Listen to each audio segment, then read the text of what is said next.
ॐ तव कथामृतं तप्तजीवनं कविभिरीडितं कल्मषापहं श्रवणमङ्गलं श्रीमुदाततं भुवि गणति ये भूरिदा जनाः। श्री श्री रामकृष्ण कथामृत चतुर्थ खंड पृष्ठा 126।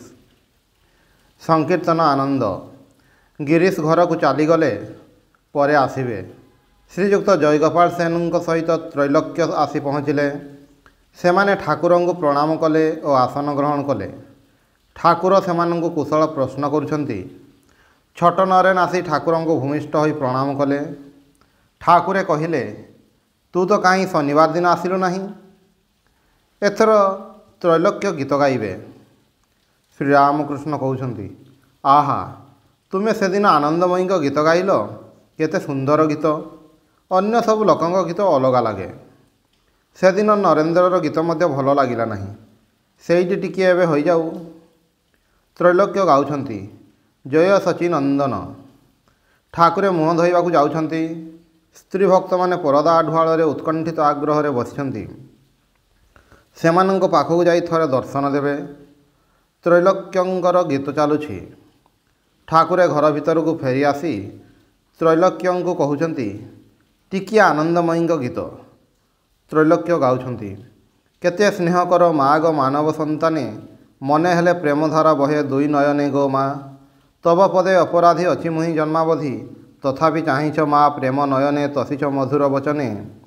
मने हेले प्रेमधारा बहे दुहि नयने, तुम प्रेमर भार आउ पारुनाहि बही। प्राण उठुअछि कांदी हृदय भेदी, तब स्नेह दर्शने। नेउछि शरण मागो तब श्रीचरणे गो माँ। गीत शुणु शुणु छोट नरेन गभीर ध्यान रे निमग्न होइछंती, जेपरी काष्ठवत। ठाकुरे मास्टर को कहउछंती, देख देख कि गभीर ध्यान, एका बेलके बाह्य ज्ञान शून्य। गीत समाप्त हैला। ठाकुर त्रैलोक्य को यही गीतटी गाइबाकू कहिले। देमा पागल करे आर काज नाई ज्ञान विचारे। राम कहउछंती, किछि हरिनाम हो। त्रैलोक्य गाउछंती, मन थरे हरि बोल हरि हरि बोली भव सिंधु पारे चाल। मास्टर आस्ते आस्ते कहउछंती, गौर निताई तमरा दुहाई। ठाकुर मध्य से गीतटी गाइबाकू कहउछंती। त्रैलोक्य भक्त माने समस्ते मिली गाउछंती, गौर निताई तुमे दुई भाई परम दयालु हे प्रभु। ठाकुरे मध्य जगदान कले। समाप्त हेबारु आउ गोटिए धरिले। जहाँकर हरि कहू कहू नयन झरे, आसीछंती सही दुई भाई रे। माड़ खाई जिए जाचंती प्रेम, आसीछंती सही दुई भाई रे। जिए ब्रजर कन्हाई होइथिले, आसीछंती सही दुई भाई रे।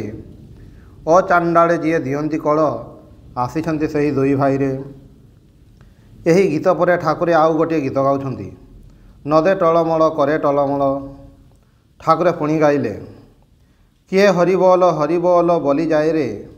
थरे जाई माधाई जानी आरे, बोधे गौर जाए आउ निताई जाए रे। जहार सुना नुपुर रंगा चरणे, जहार मस्तक लंठित कंथा छिंडारे, देखिबाकू जाए पागल परी रे। छोट नरेन विदाय नौछंती।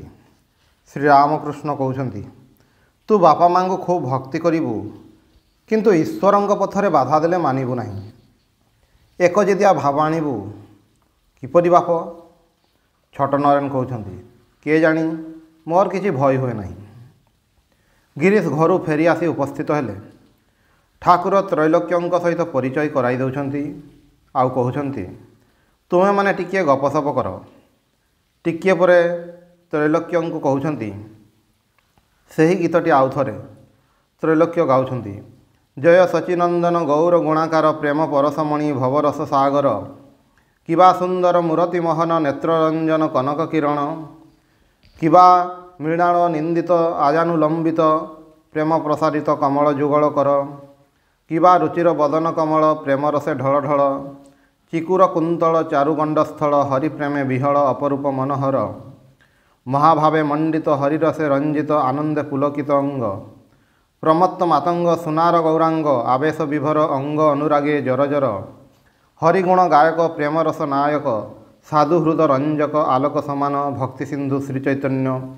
आस भाई कही चंडाळे प्रेम भरे निये कड़े। ନାଚଇ ଦି ବାହୁ ତଳି ହରିବୋଲ ହରିବୋଲ। ଅବିରଳ ଝରେ ଜଳ ନୟନେ ନିରନ୍ତର। କେଣେ ହରି ପ୍ରାଣଧନ ବୋଲି କରେ ରଦନ। ମହାସ୍ୱେଦ କମ୍ପନ ହୁଙ୍କାର ଗର୍ଜନ। ପୁଲକେ ରମଞ୍ଚିତ ଶରୀର କଦମ୍ବିତ। ଧୂଳିରେ ବିଲୁଣ୍ଠିତ ସୁନ୍ଦର କଳେବର। ହରି ଲୀଳାରସ ନିକେତନ ଭକ୍ତିରସ ପ୍ରସ୍ରବଣ।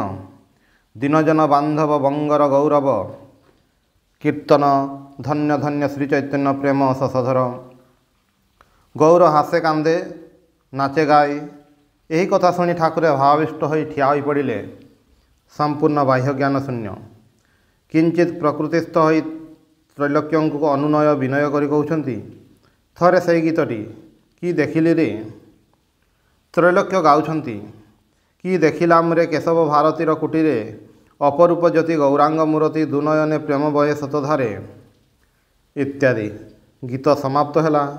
ସନ୍ଧ୍ୟା ହେଲା। ଠାକୁରେ ଏପର୍ଯ୍ୟନ୍ତ ଭକ୍ତଙ୍କ ସହିତ ବସିଛନ୍ତି। ଶ୍ରୀରାମକୃଷ୍ଣ ରାମଙ୍କ ପ୍ରତି। ବାଦ୍ୟଯନ୍ତ୍ର ନାହିଁ। ଭଲ ବାଦ୍ୟଯନ୍ତ୍ର ଥିଲେ ଗୀତ ଖୁବ୍ ଜମେ। ସହାସ୍ୟ। ବଳରାମଙ୍କର ଆୟୋଜନ କିପରି ଜାଣ?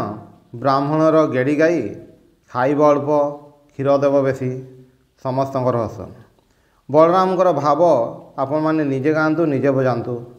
ସମସ୍ତଙ୍କର ହସ। ସନ୍ଧ୍ୟା ହେଲା। ବଳରାମଙ୍କ ବୈଠକଖାନାରେ ଓ ବାରଣ୍ଡାରେ ଆଲୁଅ ଜଳାଗଲା। ଠାକୁର ଶ୍ରୀରାମକୃଷ୍ଣ ଜଗନ୍ମାତାଙ୍କୁ ପ୍ରଣାମ କରି ମୂଳମନ୍ତ୍ର କରରେ ଜପ କରି ମଧୁର ସ୍ୱରରେ ନାମ କରୁଛନ୍ତି। ଭକ୍ତମାନେ ତାଙ୍କୁ ଘେରି ବସିଛନ୍ତି ଓ ସେହି ମଧୁର ନାମ ଶୁଣୁଛନ୍ତି। ଗିରୀଶ ମାଷ୍ଟର, ବଳରାମ, ତ୍ରୈଲୋକ୍ୟ ଓ ଅନ୍ୟାନ୍ୟ ଅନେକ ଭକ୍ତ ଏପର୍ଯ୍ୟନ୍ତ ଅଛନ୍ତି। କେଶବଚରିତ ଗ୍ରନ୍ଥରେ ଠାକୁରଙ୍କର ସଂସାର ସମ୍ବନ୍ଧରେ ମତ ପରିବର୍ତ୍ତନର କଥା ଯାହା ଲେଖା ଅଛି, ତ୍ରୈଲୋକ୍ୟଙ୍କ ସମ୍ମୁଖରେ ସେହି କଥା ଉତ୍ଥାପନ କରିବେ ବୋଲି ଭକ୍ତମାନେ ଠିକ୍ କରିଛନ୍ତି। ଗିରୀଶ କଥା ଆରମ୍ଭ କଲେ। ସେ ତ୍ରୈଲୋକ୍ୟଙ୍କୁ କହୁଛନ୍ତି, ଆପଣ ଯାହା ଲେଖିଛନ୍ତି ଯେ ସଂସାର ସମ୍ବନ୍ଧରେ ଏହାଙ୍କର ମତ ପରିବର୍ତ୍ତନ ହୋଇଛି, ତାହା ବସ୍ତୁତ ହୋଇନାହିଁ। ଶ୍ରୀରାମକୃଷ୍ଣ ତ୍ରୈଲୋକ୍ୟ ଓ ଅନ୍ୟାନ୍ୟ ଭକ୍ତମାନଙ୍କ ପ୍ରତି। ଏ ଆନନ୍ଦ ପାଇଲେ ସେଇଟା ଭଲ ଲାଗେ ନାହିଁ। ଭଗବାନଙ୍କର ଆନନ୍ଦ ଲାଭ କଲେ ସଂସାର ଅଲଣା ବୋଧ ହୁଏ। ଶାଲ ପାଇଲେ ଅନ୍ୟ ବସ୍ତ୍ର ଆଉ ଭଲ ଲାଗେ ନାହିଁ। ତ୍ରୈଲୋକ୍ୟ କହୁଛନ୍ତି, ଯେଉଁମାନେ ସଂସାର କରିବେ ମୁଁ ସେଇମାନଙ୍କ କଥା କହୁଛି। ଯେଉଁମାନେ ତ୍ୟାଗୀ ସେମାନଙ୍କ କଥା କହୁନାହିଁ। ଶ୍ରୀରାମକୃଷ୍ଣ କହୁଛନ୍ତି, ଏସବୁ ତୁମମାନଙ୍କର କି ପ୍ରକାର କଥା? ଯେଉଁମାନେ ସଂସାରର ଧର୍ମ ବୋଲି କହୁଛନ୍ତି, ସେମାନେ ଯଦି ଥରେ ଭଗବାନଙ୍କର ଆନନ୍ଦ ପାଆନ୍ତି, ତେବେ ସେମାନଙ୍କୁ ଆଉ କିଛି ଭଲ ଲାଗିବ ନାହିଁ। କାମ ଦାମର ନିଶା ଖସିଯିବ। କ୍ରମେ ଆନନ୍ଦ ବଢ଼ିଲେ ଆଉ କାମ କରିପାରିବ ନାହିଁ। କେବଳ ସେହି ଆନନ୍ଦକୁ ଖୋଜି ବୁଲିବ। ଭଗବାନଙ୍କ ଆନନ୍ଦ ପାଖରେ ବିଷୟାନନ୍ଦ ଆଉ ରମଣାନନ୍ଦ। ଥରେ ଭଗବାନଙ୍କ ଆନନ୍ଦର ଆସ୍ୱାଦ ପାଇଲେ ମଣିଷ ସେହି ଆନନ୍ଦ ପାଇଁ ପାଗଳ ହୋଇଯାଏ। ସେତେବେଳେ ସଂସାର ରହିଲେ କେତେ, ଗଲେ କେତେ। ଶୋଷରେ ଚାତକର ଛାତି ଫାଟି ଯାଉଛି। 7 ସମୁଦ୍ର, ଯେତେ ନଦୀ ପୁଷ୍କରିଣୀ ସବୁ ଭରପୁର। ତଥାପି ସେ ଏସବୁଥିରୁ ପାଣି ପିଇବ ନାହିଁ। ଛାତି ଫାଟି ଯାଉଛି, ତଥାପି ପାଣି ପିଇବ ନାହିଁ। ସ୍ୱାତି ନକ୍ଷତ୍ରର ବର୍ଷା ପାଣି ପାଇଁ ଆଁ କରି ରହିଛି। ସ୍ୱାତି ନକ୍ଷତ୍ରର ପାଣି ବିନା ସବୁ ବୃଥା। କହନ୍ତି 2 ଦିଗ ରଖିବି। 2 ଅଣାର ମଦ ଖାଇଲେ ମଣିଷ 2 ଦିଗ ରଖିବାକୁ ଚାହେଁ, କିନ୍ତୁ ବେଶୀ ମଦ ଖାଇଲେ ଆଉ କ'ଣ 2 ପଟ ରଖିହୁଏ? ଈଶ୍ୱରଙ୍କର ଆନନ୍ଦ ପାଇଲେ ଆଉ କିଛି ଭଲ ଲାଗେ ନାହିଁ। ସେତେବେଳେ କାମିନୀ କାଞ୍ଚନ କଥା ହୃଦୟରେ ଆଘାତ ଦିଏ। ଠାକୁର କୀର୍ତ୍ତନ ସ୍ୱରରେ କହୁଛନ୍ତି, ଆନ ଲୋକର ଆନ କଥା କିଛି ତ ନ ଲାଗେ ଭଲ। ସେତେବେଳେ ଈଶ୍ୱରଙ୍କ ପାଇଁ ପାଗଳ ହୋଇଯାଏ। ଟଙ୍କା ପଇସା କିଛି ଭଲ ଲାଗେ ନାହିଁ। ତ୍ରୈଲୋକ୍ୟ କହୁଛନ୍ତି, ସଂସାରରେ ରହିବାକୁ ହେଲେ ଟଙ୍କା ତ ଦରକାର, ସଞ୍ଚୟ ବି ଦରକାର, କିଛି ଦାନ ଧ୍ୟାନ। ଶ୍ରୀରାମକୃଷ୍ଣ କହୁଛନ୍ତି, କ'ଣ ଆଗେ ଟଙ୍କା ସଞ୍ଚୟ ତାପରେ ଈଶ୍ୱର? ଆହା, ଦାନ ଧ୍ୟାନ ଦୟା ଯେ କେତେ! ନିଜ ଝିଅର ବିଭାଗରେ 1000 ଟଙ୍କା ଖରଚ, ଆଉ ପଡ଼ିଶା ଘରେ ଖାଇବାକୁ ପାଉନାହାନ୍ତି। ସେମାନଙ୍କୁ ଗଣ୍ଡେ ଚାଉଳ ଦେବାକୁ କଷ୍ଟ ହୁଏ। ବହୁତ ହିସାବ ପତ୍ର କରି ଦିଆହୁଏ। ଲୋକେ ଖାଇବାକୁ ପାଉନାହାନ୍ତି। କ'ଣ କରାଯିବ? ସେ ଶଳେ ମରନ୍ତୁ କି ବଞ୍ଚନ୍ତୁ, ମୁଁ ଆଉ ମୋ ଘରର ସମସ୍ତେ ଭଲରେ ରହିଲେ ହେଲା। ମୁହଁରେ କହନ୍ତି ସର୍ବଜୀବେ ଦୟା। ତ୍ରୈଲୋକ୍ୟ କହୁଛନ୍ତି, ସଂସାରର ଭଲ ଲୋକ ବି ତ ଅଛନ୍ତି। ପୁଣ୍ଡରୀକ ବିଦ୍ୟାନିଧି ଚୈତନ୍ୟଦେବଙ୍କ ଭକ୍ତ, ସେ ମଧ୍ୟ ସଂସାରରେ ଥିଲେ। ଶ୍ରୀରାମକୃଷ୍ଣ କହୁଛନ୍ତି, ସେ ତଣ୍ଟି ପର୍ଯ୍ୟନ୍ତ ମଦ ପିଇଥିଲେ, ଆଉ ଟିକିଏ ପିଇଥିଲେ ସଂସାର କରିପାରିନଥାନ୍ତେ। ତ୍ରୈଲୋକ୍ୟ ଚୁପ୍ ରହିଲେ। ମାଷ୍ଟର ଗିରିଶଙ୍କୁ ଏକାନ୍ତରେ କହୁଛନ୍ତି, ତାହେଲେ ଇଏ ଯାହା ଲେଖିଛନ୍ତି ତାହା ଠିକ୍ ନୁହେଁ। ଗିରିଶ କହୁଛନ୍ତି, ତାହେଲେ ଆପଣ ଯାହା ଲେଖିଛନ୍ତି ତାହା ଠିକ୍ ନୁହେଁ। ତ୍ରୈଲୋକ୍ୟ କହୁଛନ୍ତି, କାହିଁକି? ସଂସାରରେ ଯେ ଧର୍ମ ହୁଏ ଏ କଥା କ'ଣ ଏ ମାନନ୍ତି ନାହିଁ? ଶ୍ରୀରାମକୃଷ୍ଣ କହୁଛନ୍ତି, ହୁଏ, କିନ୍ତୁ ଜ୍ଞାନ ଲାଭ କରି ରହିବାକୁ ହୁଏ, ଭଗବାନଙ୍କୁ ଲାଭ କରି ରହିବାକୁ ହୁଏ। ସେତେବେଳେ କଳଙ୍କ ସାଗରେ ଭାସେ, ତଥାପି କଳଙ୍କ ନ ଲାଗେ ଦେହେ। ସେତେବେଳେ ପଙ୍କୁଆ ମାଛ ଭଳି ରହିପାରେ। ଈଶ୍ୱର ଲାଭ ପରେ ଯେଉଁ ସଂସାର, ତାହା ବିଦ୍ୟାର ସଂସାର। କାମିନୀ କାଞ୍ଚନ ଏଥିରେ ନଥାଏ, କେବଳ ଭକ୍ତି, ଭକ୍ତ ଏବଂ ଭଗବାନ। ମୋର ମଧ୍ୟ ସ୍ତ୍ରୀ ଅଛି, ଘରେ ବାସନକୁସନ ବି ଅଛି, ଯାହାକୁ ତାକୁ ଖୁଆଇ ଦିଏ। ପୁଣି ଯେତେବେଳେ ହାବିର ମା ପ୍ରଭୃତି ଆସନ୍ତି ସେତେବେଳେ ସେମାନଙ୍କ ପାଇଁ ମଧ୍ୟ ଭାବେ। ଜଣେ ଭକ୍ତ ତ୍ରୈଲୋକ୍ୟଙ୍କ ପ୍ରତି, ଆପଣଙ୍କ ବହିରୁ ଦେଖିଲି ଯେ ଆପଣ ଅବତାର ମାନନ୍ତି ନାହିଁ, ଚୈତନ୍ୟଦେବଙ୍କର କଥାରେ ଦେଖିଲି। ତ୍ରୈଲୋକ୍ୟ କହୁଛନ୍ତି, ସେ ନିଜେ ତ ପ୍ରତିବାଦ କରିଛନ୍ତି। ପୁରୀରେ ଯେତେବେଳେ ଅଦ୍ୱୈତ ଓ ଅନ୍ୟାନ୍ୟ ଭକ୍ତମାନେ ସେ ହିଁ ଭଗବାନ ଏହା କହି ଗୀତ ଗାଇଥିଲେ, ଚୈତନ୍ୟଦେବ ଏହି ଗୀତ ଶୁଣି ଘରର ଦ୍ୱାର ବନ୍ଦ କରିଦେଇଥିଲେ। ଈଶ୍ୱରଙ୍କର ଅନନ୍ତ ଐଶ୍ୱର୍ଯ୍ୟ ଇଏ ଯେପରି କହନ୍ତି, ଭକ୍ତ ଈଶ୍ୱରଙ୍କର ବୈଠକଖାନା। ତେବେ ବୈଠକଖାନା ଖୁବ୍ ସଜା ହୋଇଛି ବୋଲି କ'ଣ ଆଉ କିଛି ଐଶ୍ୱର୍ଯ୍ୟ ନାହିଁ? ଗିରିଶ କହୁଛନ୍ତି, ଇଏ କ'ଣ କହନ୍ତି, ପ୍ରେମ ହିଁ ଈଶ୍ୱରଙ୍କ ସାରାଂଶ। ଯେଉଁ ମଣିଷ ଭିତର ଦେଇ ଈଶ୍ୱରଙ୍କର ପ୍ରେମ ଆସେ ତାଙ୍କୁ ହିଁ ଆମର ଦରକାର। ଇଏ କହନ୍ତି, ଗାଈର ଚେର ବାଟେ ଦୁଧ ଆସେ, ଆମର ସେହି ଚେର ଦରକାର। ଗାଈ ଦେହର ଅନ୍ୟ କିଛି ଅଂଶ ଦରକାର ନାହିଁ, ଲାଞ୍ଜ, ଗଡ଼ କି ଶିଙ୍ଗ। ତ୍ରୈଲୋକ୍ୟ କହୁଛନ୍ତି, ଈଶ୍ୱରଙ୍କର ପ୍ରେମ ଦୁଗ୍ଧ ଅନନ୍ତ ପ୍ରଣାଳୀ ଦେଇ ପଡ଼ୁଛି, ସେ ଯେ ଅନନ୍ତ ଶକ୍ତି। ଗିରିଶ କହୁଛନ୍ତି, ପ୍ରେମ ସହିତ ଆଉ କୌଣସି ଶକ୍ତିର କ'ଣ ତୁଳନା ହୁଏ? ତ୍ରୈଲୋକ୍ୟ କହୁଛନ୍ତି, ଯାହାଙ୍କର ଶକ୍ତି ସେ ମନେ କଲେ ହେବ, ସବୁ ହିଁ ଈଶ୍ୱରଙ୍କର ଶକ୍ତି। ଗିରିଶ କହୁଛନ୍ତି, ଅନ୍ୟ ସବୁ ତାଙ୍କର ଶକ୍ତି ସତ, କିନ୍ତୁ ଅବିଦ୍ୟା ଶକ୍ତି। ତ୍ରୈଲୋକ୍ୟ କହୁଛନ୍ତି, ଅବିଦ୍ୟା କି ପଦାର୍ଥ? ଅବିଦ୍ୟା ବୋଲି କ'ଣ କିଛି ଅଛି? ଅବିଦ୍ୟା ଗୋଟିଏ ଅଭାବ, ଯେପରି ଅନ୍ଧକାର ଆଲୋକର ଅଭାବ। ଈଶ୍ୱରଙ୍କ ପ୍ରେମ ଆମମାନଙ୍କ ପକ୍ଷରେ ନିଶ୍ଚୟ ଯଥେଷ୍ଟ। ତାଙ୍କର ବିନ୍ଦୁରେ ଆମମାନଙ୍କର ସିନ୍ଧୁ। କିନ୍ତୁ ଏଇଠାରେ ଶେଷ, ଏ କଥା କହିଲେ ତାଙ୍କୁ ସୀମିତ କରାହେଲା। ଶ୍ରୀରାମକୃଷ୍ଣ ତ୍ରୈଲୋକ୍ୟ ଓ ଅନ୍ୟାନ୍ୟ ଭକ୍ତମାନଙ୍କ ପ୍ରତି, ହଁ ହଁ, ତାହା ସତ, କିନ୍ତୁ ଅଳ୍ପ ଟିକିଏ ମଦ ଖାଇଲେ ଆମର ନିଶା ହୁଏ। ଶୁଣ୍ଡି ଦୋକାନରେ କେତେ ମଦ ଅଛି ସେହି ହିସାବରେ ଆମର କ'ଣ ଦରକାର? ଅନନ୍ତ ଶକ୍ତିର ଖବରରେ ଆମର କ'ଣ କାମ? ଗିରିଶ ତ୍ରୈଲୋକ୍ୟଙ୍କ ପ୍ରତି, ଆପଣ ଅବତାର କ'ଣ ମାନନ୍ତି? ତ୍ରୈଲୋକ୍ୟ କହୁଛନ୍ତି, ଭକ୍ତଙ୍କ ଭିତରେ ଭଗବାନ ଅବତୀର୍ଣ୍ଣ। ଅନନ୍ତ ଶକ୍ତିର ପ୍ରକାଶ ହୁଏ ନାହିଁ, ହୋଇପାରେ ନାହିଁ, କୌଣସି ମଣିଷ ଭିତରେ ହୋଇପାରେ ନାହିଁ। ଗିରିଶ କହୁଛନ୍ତି, ପିଲାମାନଙ୍କର ବ୍ରହ୍ମଗୋପାଳ ବୋଲି ସେବା କରିପାରନ୍ତି, ଆଉ ମହାପୁରୁଷଙ୍କୁ ଈଶ୍ୱର ବୋଲି ପୂଜା କରିହେବ ନାହିଁ? ଶ୍ରୀରାମକୃଷ୍ଣ ତ୍ରୈଲୋକ୍ୟଙ୍କ ପ୍ରତି, ଅନନ୍ତକୁ ଧରିବାକୁ ଚାହୁଁଛ କାହିଁକି? ତୁମକୁ ଛୁଇଁବାକୁ ହେଲେ କ'ଣ ତୁମର ସମସ୍ତ ଦେହଟାକୁ ଛୁଇଁବାକୁ ହେବ? ଯଦି ଗଙ୍ଗା ସ୍ନାନ କରିବା ତାହେଲେ କ'ଣ ହରିଦ୍ୱାରଠାରୁ ଗଙ୍ଗାସାଗର ପର୍ଯ୍ୟନ୍ତ ଛୁଇଁବାକୁ ହେବ? ମୁଁ ଗଲେ ଘୁଞ୍ଚିବ ଜଞ୍ଜାଳ। ଯେତେବେଳେ ଯାଇ ମୁଁ ଟିକକ ଅଛି ସେତେବେଳେ ଯାଇ ଭେଦ ବୁଦ୍ଧି। ମୁଁ ଗଲେ କ'ଣ ରହିଲା ତାହା କେହି ଜାଣିପାରନ୍ତି ନାହିଁ, ମୁହଁରେ କେହି କହିପାରନ୍ତି ନାହିଁ। ଯାହା ଅଛି ତାହା ହିଁ ଅଛି। ସେତେବେଳେ କିଛିଟା ଏଠାରେ ପ୍ରକାଶିତ, ଆଉ ଅବଶିଷ୍ଟ ସେଠାରେ ପ୍ରକାଶିତ ହୋଇଛି, ଏପରି କଥା କହିହୁଏ ନାହିଁ। ସଚ୍ଚିଦାନନ୍ଦ ସାଗର, ତାହା ଭିତରେ ମୁଁ ରୂପକ ଘଟ। ଯେତେବେଳେ ଯାଇ ଘଟ ସେତେବେଳେ ଯାଇ ପାଣି ଯେପରି ଦୁଇ ଭାଗ। ଘଟ ଭିତରେ ଭାଗେ ବାହାରେ, ଆଉ ଭାଗେ ଘଟ ଭାଙ୍ଗିଗଲେ ଏକମାତ୍ର ପାଣି। ଏହା ମଧ୍ୟ କହିହେବ ନାହିଁ, କିଏ କହିବ? ବିଚାରାନ୍ତେ ଠାକୁରେ ତ୍ରୈଲୋକ୍ୟଙ୍କ ସହିତ ମଧୁର ଆଳାପ କରୁଛନ୍ତି। ଶ୍ରୀରାମକୃଷ୍ଣ କହୁଛନ୍ତି, ତୁମେ ତ ଆନନ୍ଦରେ ଅଛ। ତ୍ରୈଲୋକ୍ୟ କହୁଛନ୍ତି, କାହିଁ, ଏଠାରୁ ଉଠିଲା ମାତ୍ରେ ଯେପରି ଥିଲି ପୁଣି ସେହିପରି ହୋଇଯିବି। ବର୍ତ୍ତମାନ ବେଶ ଈଶ୍ୱରଙ୍କର ଉଦ୍ଦୀପନା ହେଉଛି। ଶ୍ରୀରାମକୃଷ୍ଣ କହୁଛନ୍ତି, ଜୋତା ପିନ୍ଧିଥିଲେ କଣ୍ଟାବଣରେ ଚାଲିବାକୁ ଭୟ ହୁଏ ନାହିଁ। ଈଶ୍ୱର ସତ୍ୟ, ଆଉ ସବୁ ଅନିତ୍ୟ, ଏହି ବୋଧ ଥିଲେ କାମିନୀ କାଞ୍ଚନକୁ ଆଉ ଡର ନାହିଁ। ତ୍ରୈଲୋକ୍ୟଙ୍କୁ ଜଳଯୋଗ କରାଇବା ପାଇଁ ବଳରାମ କକ୍ଷାନ୍ତରକୁ ନେଇଗଲେ। ଶ୍ରୀରାମକୃଷ୍ଣ ତ୍ରୈଲୋକ୍ୟ ଓ ତାଙ୍କର ମତାବଲମ୍ବୀ ଲୋକମାନଙ୍କର ଅବସ୍ଥା ଭକ୍ତମାନଙ୍କ ନିକଟରେ ବର୍ଣ୍ଣନା କରୁଛନ୍ତି। ରାତି 9ଟା ହେଲା। श्रीरामकृष्ण गिरीश मणि और अन्यान्य भक्त मान प्रति एमाने किपरि जान जेपरि कूआ भितरर गोटे बेंग केबे हेले पृथ्वी देखी नाही केवल सही कूअटी को जाने तेणु से केबे हेले विश्वास करिब नाही जे पृथ्वी बोली किछि अछि। ईश्वरीय आनंदर सन्धान पाई नाहंती सेथिपई संसार संसार होउछंती। गिरीशंक प्रति तांको सहित काहींकि वृथा वाक्यालाप करुछ उभयंकु नहीं से अछंती।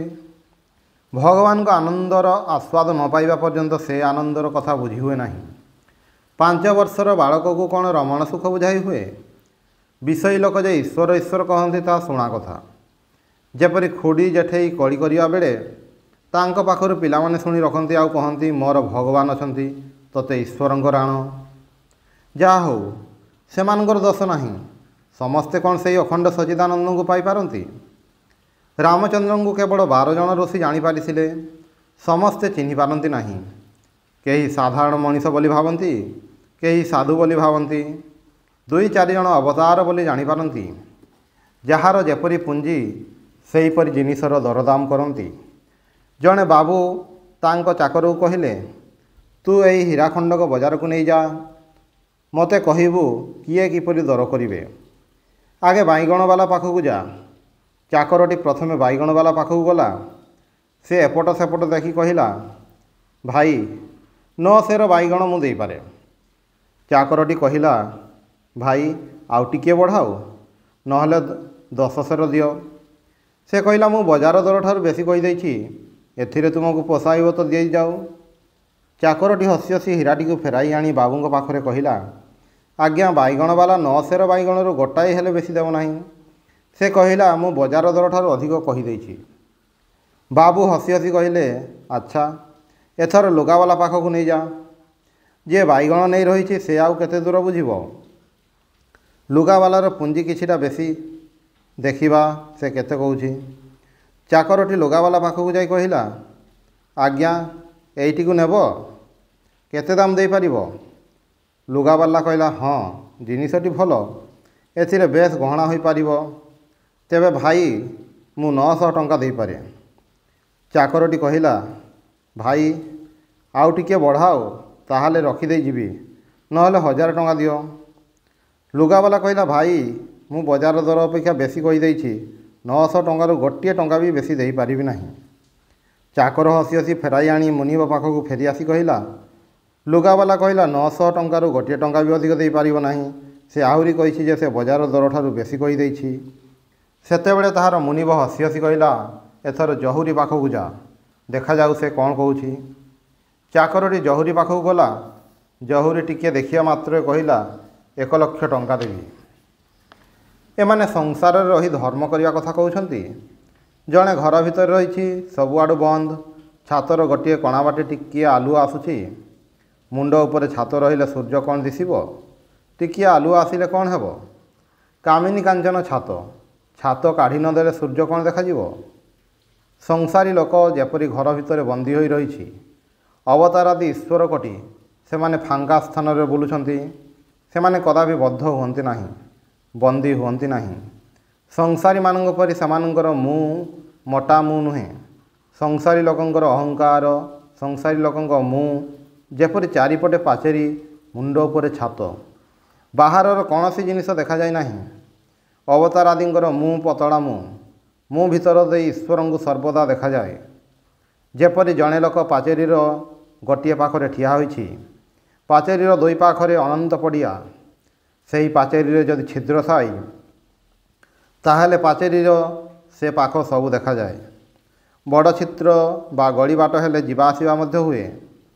अवतारादिंकर मुँह एही गली बाट थिबा पाचेरी पाचेरीर ए पाखरे रहिले भी अनंत पड़िया देखा जाए। यार अर्थ देह धारण कले मध्य सेमाने सर्वदा जगरे रही थांती। पुणी इच्छा हेले गली बाटे से पाखक जाई समाधिस्थ हुंती। बड़ गली हेले सहजरे जीवासिबा करि पारंती। समाधिस्थ हेले मध्य पुणी ओह्लाई आसी पारंती। भक्त माने अबाक होई अवतार तत्व शुणुछंती। ओं निरंजनम नित्यमनंतरूपम भक्तानुकंपाधित विग्रहं वै ईशावतारं परमेशमीड्यं त्वं रामकृष्णं शिरसा नमामि।